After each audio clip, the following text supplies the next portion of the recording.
Olá, eu sou Paula Nadaf, coordenadora do setor de psicologia do Dr. Ernesto Che Guevara. E em comemoração ao Dia do Psicólogo, a gente está fazendo esse podcast para trazer diversos temas sobre saúde mental. E hoje eu trouxe ela, que é neuropsicóloga, psicóloga hospitalar, com uma vasta experiência, para falar de um tema que já caiu até no senso comum, né? A tal da ansiedade. Jaqueline, boa tarde. Boa tarde, Paula. Eu acho bem interessante a gente começar, né, esse trabalho falando sobre ansiedade, porque como a Paula falou, hoje isso já caiu em senso comum, né? Todas as pessoas falam que estão ansiosas. E será que realmente as pessoas sabem o que é ansiedade?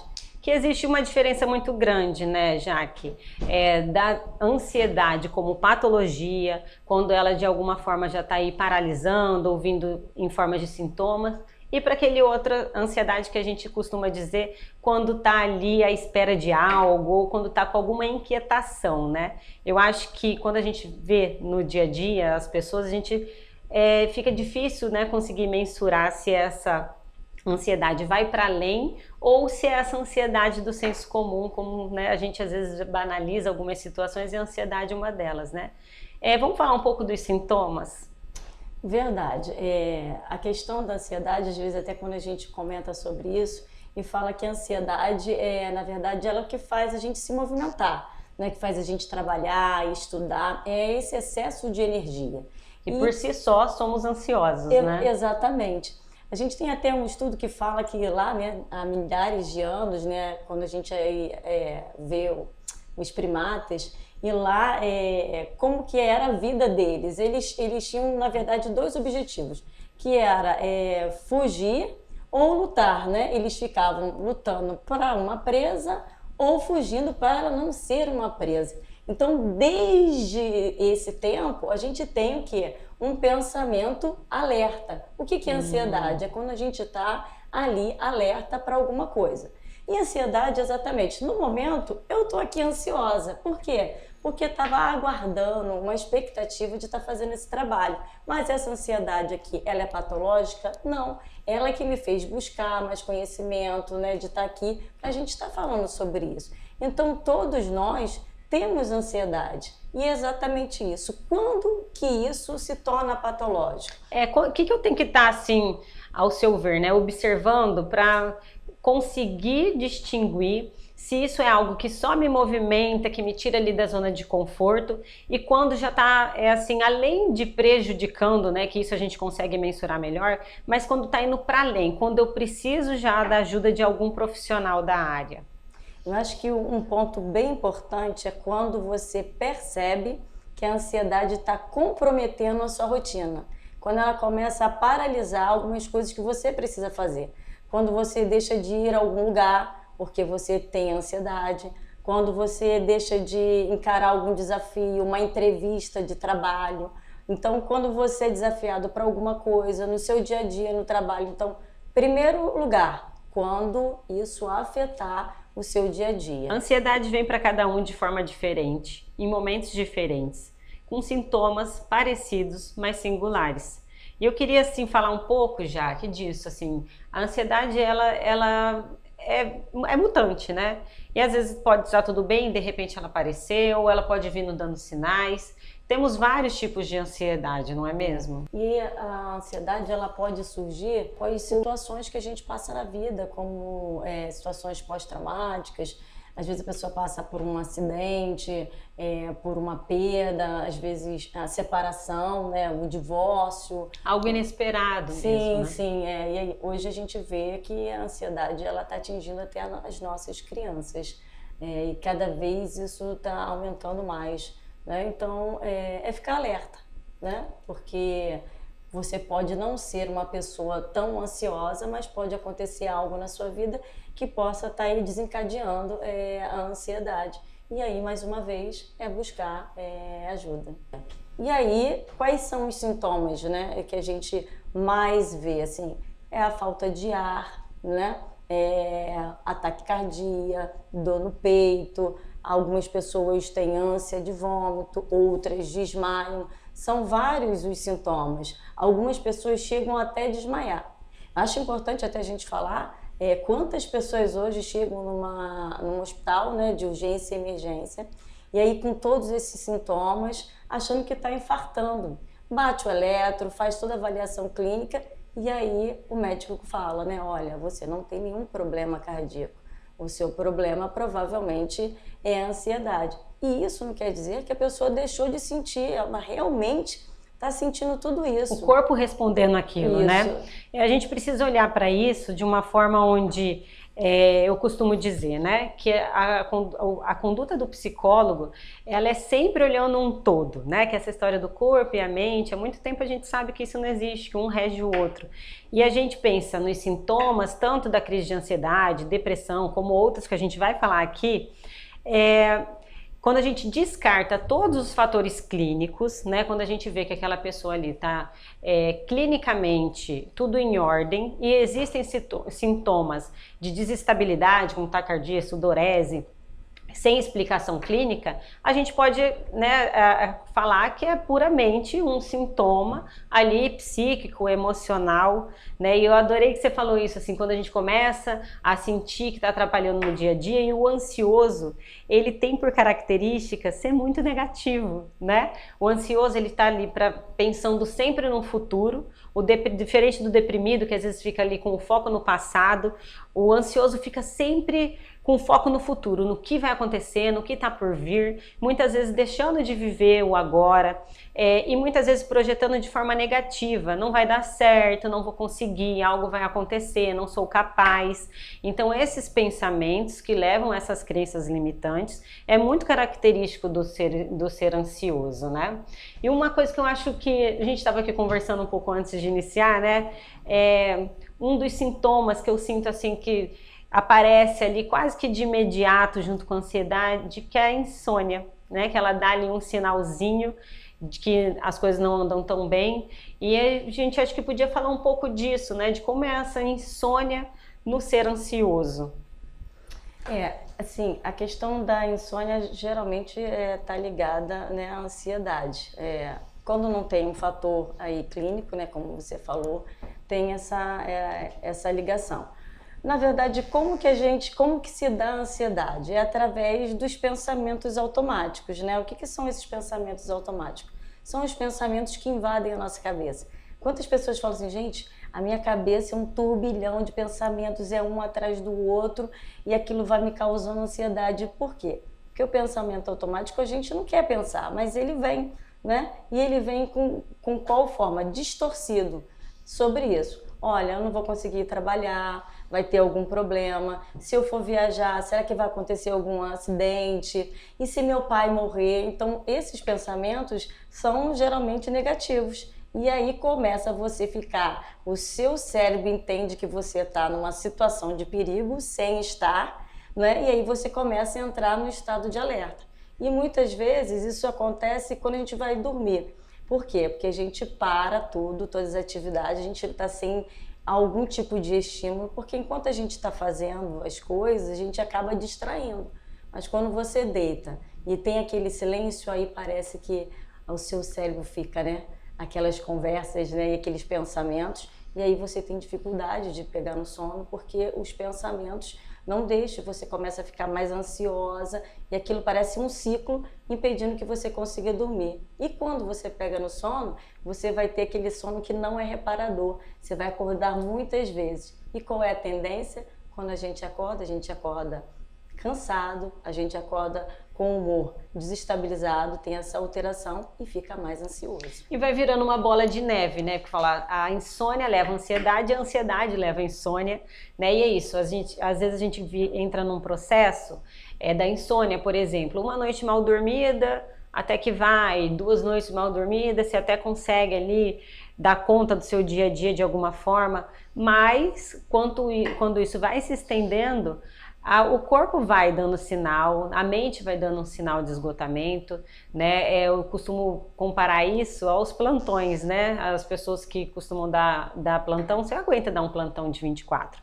mas se você der 3 plantões seguidos, chega um momento onde o corpo pede arrego, que precisa repouso, precisa de um sono que restabeleça, né? Então o ansioso às vezes fica nessa de não, é só hoje e amanhã entra num looping de novo de insônia, de cansaço, e isso vai agravando a ansiedade, né? Porque já que eu estou cansada e não consegui dormir, me gerou ainda mais ansiedade, porque eu preciso dar conta e eu preciso me organizar para dormir, e aí vem os pensamentos.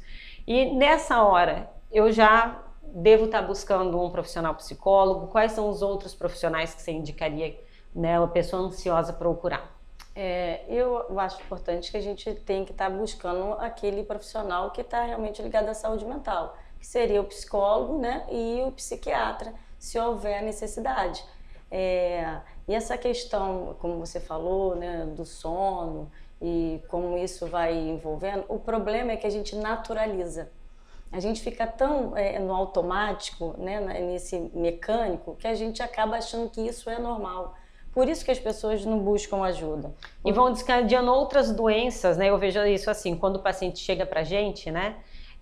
Não sei se você tem essa mesma percepção, que chega já numa gravidade e já com tantos outros sintomas, diante de outras patologias, porque é esse acúmulo, né? Quando vê, não, é só uma ansiedade, como a gente já banalizou a palavra, os sintomas, né? Nessa vida louca, né? Do mundo moderno de hoje. E aí, quando o paciente chega, já chega colapsado, já chega tendo crises recorrentes, né, de ansiedade, e também com outros sintomas, adquirindo até outras patologias, né? Então, é muito importante que a pessoa tente se perceber, se notar e nesse início conseguir já procurar um profissional psicólogo, se sentir necessidade, ver que é para além disso e conversar também com o psicólogo, né? Se for necessário uma indicação de um psiquiatra, se for necessário, né, e é o médico que vai indicar medicação, mas é importante a gente saber que tem várias formas da gente tratar isso.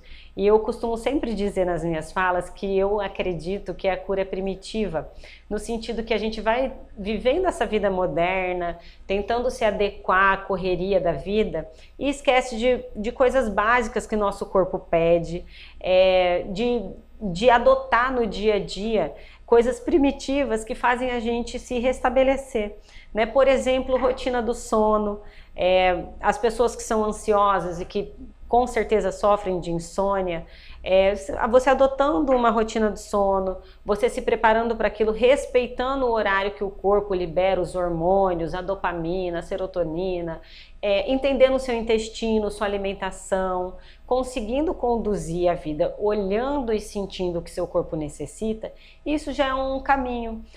Tela, né, essa da gente ter o celular e rede social ali, full time, toda hora querendo olhar, ou vai dormir, tem gente que dorme com o celular embaixo do travesseiro, a gente sabe que isso é algo que libera ondas magnéticas, né, que interferem no nosso pensamento, na sintonia do nosso corpo. Então, eu costumo indicar, né, para as pessoas que sofrem de insônia, para as pessoas que são ansiosas, tentar ir desmamando do uso do celular, principalmente, da televisão, se tem televisão no quarto, deixar em outro cômodo, não no quarto, e aí tentando cada dia menos usando o aparelho antes de dormir, 10 minutos, 20 minutos, até o momento que fique 1 hora sem ver o celular antes de dormir. Se for possível, carregar o celular em outro cômodo, não na cama, do lado da onde dorme, e aí fazendo esse desmame.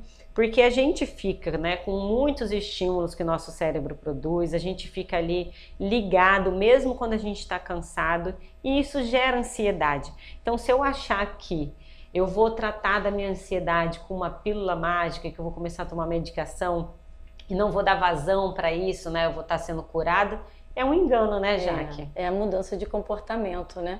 Eu atendi uma paciente... e isso me chamou bastante atenção porque ela chegou praticamente sem cabelo, né? Que ela estava com alopecia. E aí pelo nível de estresse dela.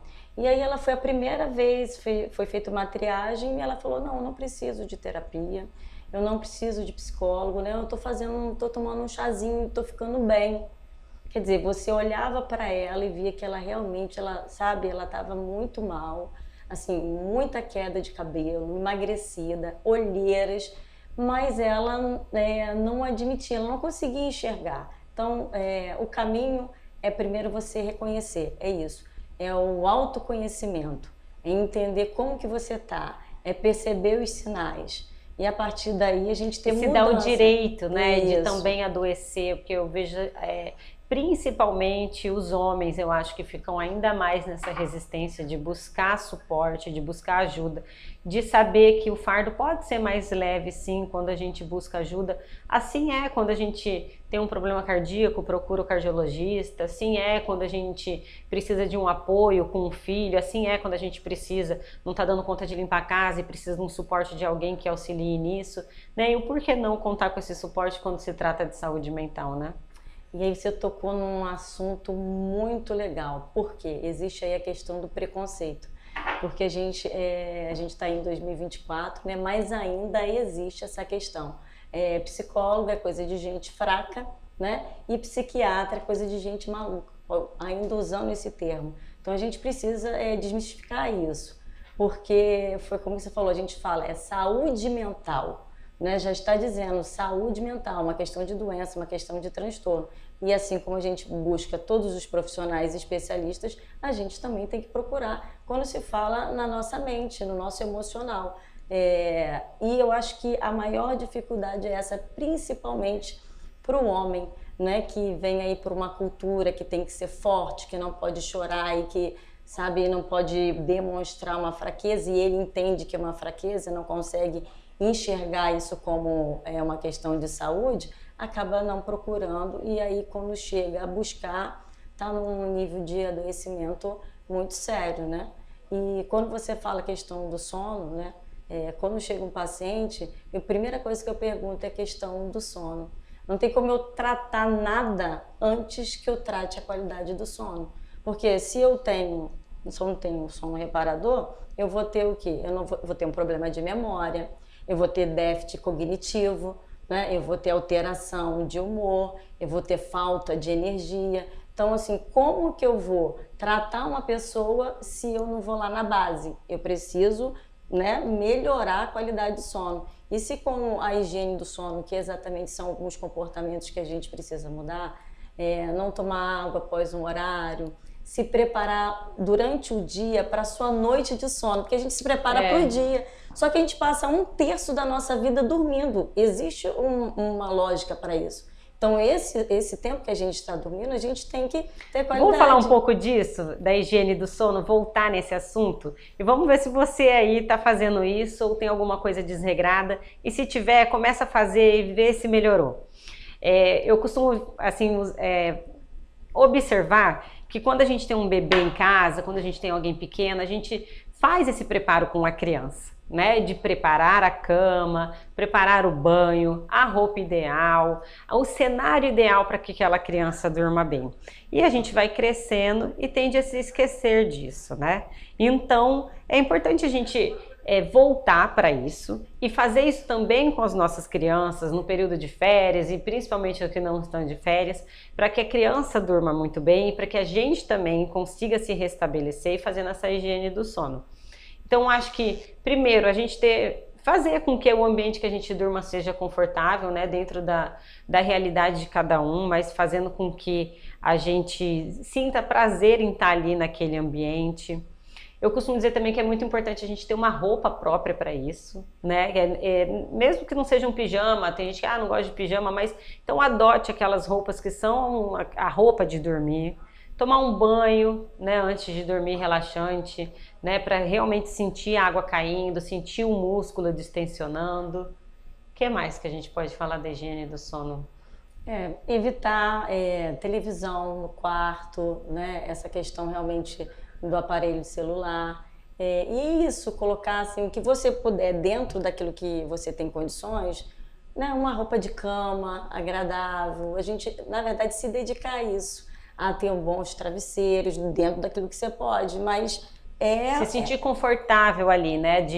É isso, a posição que gosta de dormir, se precisa de um travesseiro no meio da perna, que seja isso, né? Para que não ter num momento na madrugada começar a sentir dor e isso ser uma coisa que acione ali para você acordar e despertando para essa insônia, né?